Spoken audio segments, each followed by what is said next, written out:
মাগুরায় সরবরাহ বেশি থাকা ও বাজারের সঠিক মনিটরিং এর কারণে সব ধরনের সবজির দাম সহনীয় রয়েছে।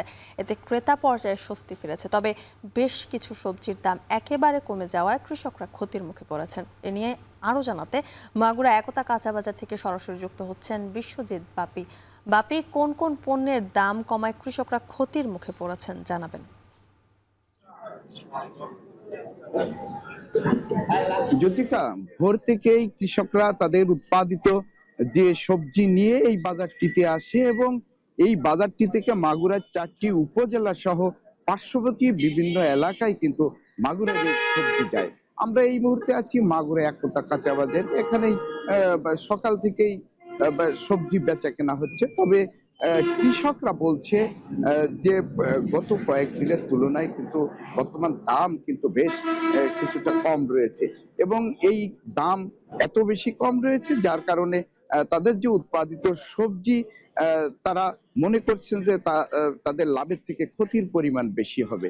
তো আমরা যদি যে সবজিগুলোর দাম বেশি কমেছে সেই সবজিগুলোর কথা যদি আমরা বলি, যেমন ফুলকপি বিক্রি হচ্ছে 25 থেকে 26-27 টাকা। বাঁধাকপি বিক্রি হচ্ছে 8 থেকে 10 টাকা।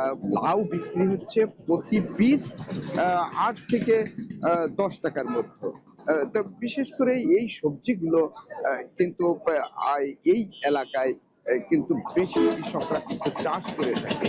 আর এই সবজিগুলোর উপরই কৃষকরা কিন্তু সারা বছর তারা কিন্তু চলে। তো এই সবজিগুলোর দাম একদম বেশি কমে যাওয়ায় তারা কিন্তু ক্ষতির সম্মুখীন হচ্ছে।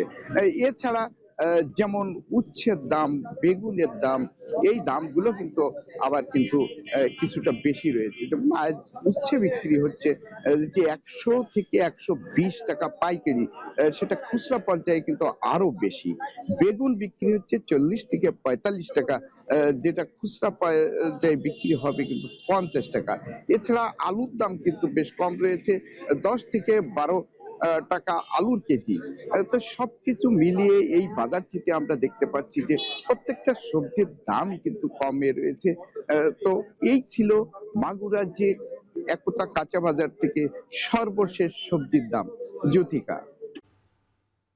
মাগুরা থেকে বাজার পরিস্থিতির খবর জানাচ্ছিলেন বিশ্বজিৎ বাপি।